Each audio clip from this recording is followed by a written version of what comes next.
नमस्कार, आप देख रहे हैं महानगर समाचार और मैं हूं अशोक निगम। आइए देखते हैं आज की ताजा खबर।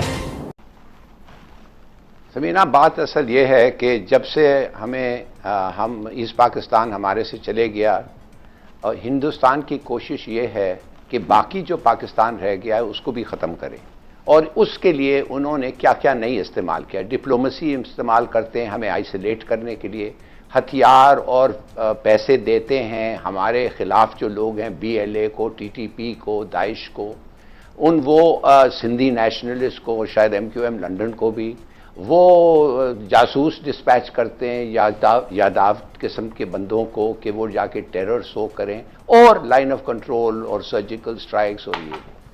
मगर ये हम सब हैंडल कर सकते हैं, मुझे इस चीज़ का कोई फिक्र नहीं है, ये हम हैंडल कर सकते हैं।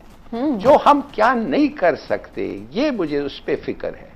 हम एक चीज नहीं हैंडल कर सकते कि हिंदुस्तान इस वक्त $70 बिलियन खर्च रहा है अपने डिफेंस पे, और वो फिर भी 2%, 2.1% है उनका GDP पे, और हम क्या करते हैं, हम 10 बिलियन, वो 70 और हम 10, और ऑलरेडी 10 बिलियन जो है वो 5% है हमारा GDP पे।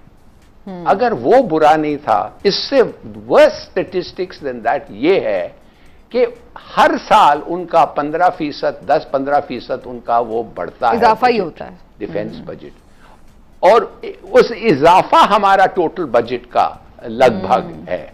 तो मैं ये जानना चाहता हूं कि ये कब तक हम बर्दाश्त कर सकते हैं। ये ठीक है हमारे पास न्यूक्लियर है, ठीक है ये इररिड्यूसिबल मिनिमम हम रखेंगे, ये कहने की बातें हैं। ये कब तक हम बर्दाश्त करेंगे, इसलिए कि तारीख में मिसाल है कि अमेरिका ने रूस को इसी तरीके से, वो कहते हैं अंग्रेजी में, we spent them into the grave, America कहते हैं, इतने पैसे खर्चे और रूस कोशिश किया टू कीप अप। अब इसका क्या सोल्यूशन क्या हो सकता है इसका? एक सोल्यूशन ये है मेरे ख्याल में कि क्यों नहीं हम एक म्यूचुअल डिफेंस अरेंजमेंट चीन के साथ साइन करते हैं। आपको याद होगा जब ये नया कोल्ड वॉर तो शुरू हो गया है ना, पुराने कोल्ड वॉर में आपको याद होगा कि पाकिस्तान और अमेरिका, पाकिस्तान ने अमेरिका के पास क्यों गया इसलिए कि उनको पता था कि हमें हथियार चाहिए और हमारे पास पैसे नहीं है एक मुल्क 10 गुना हमारा साइज उसके साथ ऑल द टाइम मुकाबला करने। तो उनके साथ हम सेंटो ज्वाइन किया, सीटो ज्वाइन किया। तो कहने की बात सिर्फ ये है कि अगर हमें हथियार सस्ता मिले, गुड अप टू डेट हथियार मिले, हम अपनी जंग तो खुद लड़ेंगे, मगर अगर एक ऐसा दोस्त हो जो हमें ये सप्लाई कर सके, तो मेरे ख्याल में हमारा इकोनॉमिक अपलिफ्ट भी होगा, हमारा सिक्योरिटी भी बढ़ेगा और CPEC की सिक्योरिटी बढ़ेगी। तो मेरे ख्याल में ये वक्त आ गया है कि ये नए कोल्ड वॉर के स्टार्ट में, जैसे हमने उस वक्त अमेरिका के साथ एक अलायंस किया था और हमने बेनिफिट किया, सर्टेनली टिल 65, 70 तक हमने बेनिफिट किया। मेरे ख्याल में ये अगर चीन के साथ हो सकता है तो हमें कोशिश करना है। आप भी इस पे कोई कमेंट कर दें क्या? शॉर्ट साल आखिरी CPEC की जो चीजें तय हुई थी जब CPEC शुरू हुआ था, उसमें एक शिक ये भी थी कि म्यूचुअल डिफेंस पे भी काम किया जाएगा ताकि CPEC भी उसी सूरत में महफूज रह सकता है जब पाकिस्तान का डिफेंस, पाकिस्तान का दिफा महफूज हो। इसलिए चीज ऑलरेडी उसमें है। और उसके अलावा तुर्की के साथ भी पाकिस्तान जो नया एक ब्लॉक बनने जा रहा है, तो पाकिस्तान हमारा इसमें सबसे बड़ा फेलियर अपना है। ठीक है जनरल साहब, मैं मिसाल दूंगा, हमारा अपना फेलियर, बिल्कुल सही कह रहे हैं। दीजिए फिर आप सबको जी जनरल साहब, आप देखिए जब पुलवामा का वाकया हुआ, जी तो पुलवामा के वाकये के ऊपर इधर पुलवामा का वाकया होता है, घंटे के बाद भारत इल्जाम लगाता है कि पाकिस्तान ने यह काम कराया। शाम तक जी अमेरिका से बयान आ जाता है कि India retains the right to retaliate, France से ऐलान आ जाता है कि India retains the right to retaliate, Germany कह देता है, ऑस्ट्रेलिया कह देता है। किसी ने भारत से सबूत नहीं मांगा क्योंकि उन्होंने ये तस्लीम किया हुआ, उनके ज़हन में मौजूद है कि अगर भारत में कोई दहशतगर्दी का वाक़या या कोई ऐसा धमाका हो जाता है तो पाकिस्तान कराता है, क्योंकि भारत ने इतना उन लोगों को ज़हन नशीन कराया जैसे बच्चा इम्तहान के लिए कोई चीज रट लेता है। ये इस तरह बात हुई। शाम तक ये ऐलान होकर किसी ने भारत से सबूत नहीं मांगा। जब आपके बालाकोट पे अटैक हुआ किसी ने उसकी मजम्मत तक नहीं की, सबने हमायत की। तो आज जब वजीर आजम कहते हैं ठीक कि जनाब भारत फॉल्स फ्लैग ऑपरेशन करेगा, तो मैं कहता हूं वो क्यों ना करे। वो इसलिए करेगा कि उसको तो इंटरनेशनल एक्सेप्टेबिलिटी उसके नैरेटिव की मौजूद है। उसको तो जो वो कहता है कि जनाब पाकिस्तान करता है, वो तो दुनिया ने पहले माना हुआ है। आपने क्या कोशिश की है उसको इस नैरेटिव को काउंटर करने? आपने क्या बालाकोट के बाद दुनिया को बताया? यानी सोची समझी साजिश के तहत उन्होंने पाकिस्तान का जो इमेज बनाया, पाकिस्तान ने कितना सोचा, कितना समझा कि उस गलत इमेज को हमने सही कैसे करना है, जो कि गलत किया गया जानबूझ के भारत की जानिब से। जब बीत जा रही है, दुनिया देख रही है, उल्टा भारत को सलामती काउंसिल का रुकन बना देना, मुझे तो चीज समझ ही नहीं आ रही। जरा समझाइए जना साहब, क्या हुआ है? बिस्मिल्लाहिर्रहमानिर्रहीम। देखिए, भारत अकेला कैंडिडेट था, उसके मुकाबले पे तो कोई खड़ा था नहीं वहां पे, जिसकी वजह से कोई मुकाबला होता और फिर उसमें ये फैसला किया जाता कि इन दोनों में कौन बेहतर है और उसको वहां पे मेंबरशिप दी जाए। तो एक तो ये अलमिया था कि भारत का इलेक्शन तकरीबन आप कह लीजिए कि तयशुदा बात।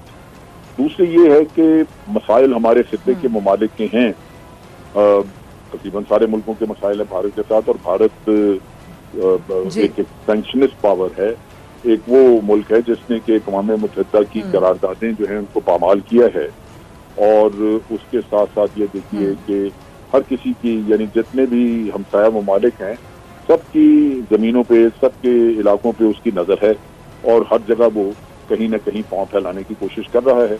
अब ये सारी चीज़ें मौजूद हैं, लेकिन चूंकि ये खित्ते के मुल्कों के मसाइल हैं और खित्ते के मुल्क खुद आपस में मुत्तहिद नहीं है, भारत ने इनको अकेले के लिए डील करके, जैसे सार्क में उन्होंने पाकिस्तान को अलहदा कर दिया और फिर नेपाल और इन लोगों को धमका के बांग्लादेश वगैरह इनको साथ कर लिया।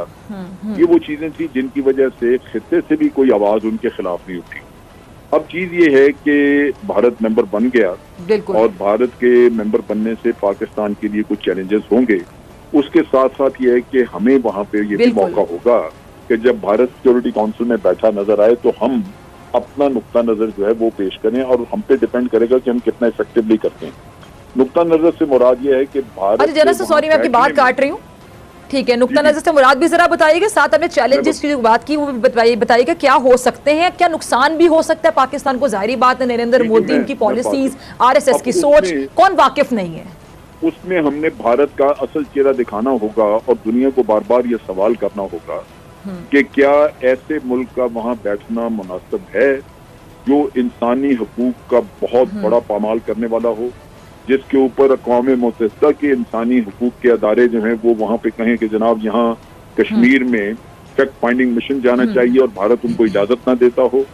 भारत जिसने कि कश्मीर के ऊपर अक़वाम मुत्तहिदा की तमाम करारदादों के खिलाफ काम किया, पामाल किया और यकतरफा यूनिलेटरल एक्शन देके और यूनियन टेरिटरीज बना दी उन मुतनाज़ा इलाकों को, क्या ऐसे मुल्क को जो अक़वाम मुत्तहिदा की करारदादों की वक़्त न रखता हो उसको मेंबरशिप मिलनी चाहिए यहाँ पे।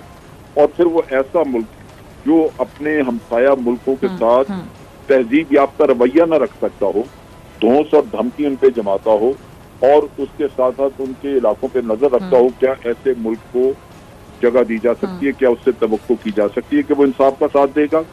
और फिर वो मुल्क जिसने जाबजा दहशतगर्दी फैलाई, वो पहले दहशतगर्दी करवाता रहा श्रीलंका में, फिर उसने, और श्रीलंका में तो चलती रही, अभी 25 साल चली, फिर बांग्लादेश जब अलहदा कराया ईस्ट पाकिस्तान तो बांग्लादेश बनाने में भी उसने ये दहशतगर्दी की जिसका मोतरफ खुद मोदी हुआ, और फिर पाकिस्तान में दहशतगर्दी के तो बेतहाशा सबूत है, उनकी बात कोई करे तब है। तो इन हालात में आपके पास एक मौका होगा कि इसको रोजाना की बुनियाद पे वहां पे शर्मसार किया जाए और दुनिया की आंखें खोली जाए। अब चीज ये है, नुकसान हमें क्या हो सकता है? भारत ने जब ये सीट संभालनी थी जो कि 1 जनवरी 2021 से होगी, इनके फॉरेन मिनिस्टर ने अभी इलेक्शन से कुछ पहले अपनी लॉबिंग करते हुए उन्होंने कहा जी कि हमारी 5 तरजीहात होंगी जब हम अक़वाम मुत्तहिदा में बैठें, और उसमें सबसे पहली तरजीह जो उन्होंने जिक्र की, बाकी तो ऐसे लफाजी, लेकिन जो इम्पोर्टेंट चीज पाकिस्तान के नुक्ता निगाह से, वो सबसे पहली चीज उन्होंने जो बात की, उन्होंने कहा जी टेररिज्म जो है वो हमारी सबसे पहली तरजीह हो। अब टेररिज्म की बात जो वो करते हैं तो उसमें वो टेररिज्म को खत्म करना, ये अपना जो टेररिज्म करा रहे हैं उसकी बात तो वो लाजमन नहीं करेंगे, वो सिर्फ एक ही नुक्ता उनका सारा एजेंडा एक नुक्ते का होता है और वो ये कि पाकिस्तान हमारे घर में टेररिज्म करवाता है। और ये वो राग उन्होंने इतना अलापा कि टेररिज्म के वहाँ वाकयात नहीं भी होते, हालांकि उलट है जनरल साहब, वो टेररिज्म करवाते हैं हमारे यहाँ। अब इसी से मैं एक सवाल निकालूंगी नकवी साहब आपके लिए, ठीक है जनरल साहब, आपका पॉइंट आ गया। बिल्कुल, मैं जरा डॉक्टर साहब मैं एक सेकंड जरा मुझे ये वजाहत करने जी कंप्लीट कीजिए। जी अच्छा, अब बात ये है जी जनरल साहब कि वो उनके मुल्क में कोई अगर दौरे पे आ जाए, कोई बाहर की शख्सियत आ जाए, जो जॉइंट कम्युनिटी का इशू होता है उसमें लाजमन ये शामिल होता है पहला पॉइंट के हमसाया मुल्कों की तरफ से जो भारत में दहशतगर्दी कराई जा रही है, हम उसके खिलाफ हैं, वो बंद की जाए। जी, जब भारत से कोई जाता है कहीं बाहर, खुद मोदी जाए, तो वहां से जो कम्युनिटी इशू होता है उसमें लाजमन ये होता है कि जनाब जब भी हमसाया ममालिक जो हैं उनको एहतियात करनी चाहिए, यहाँ खित्ते में दहशतगर्दी नहीं करानी चाहिए।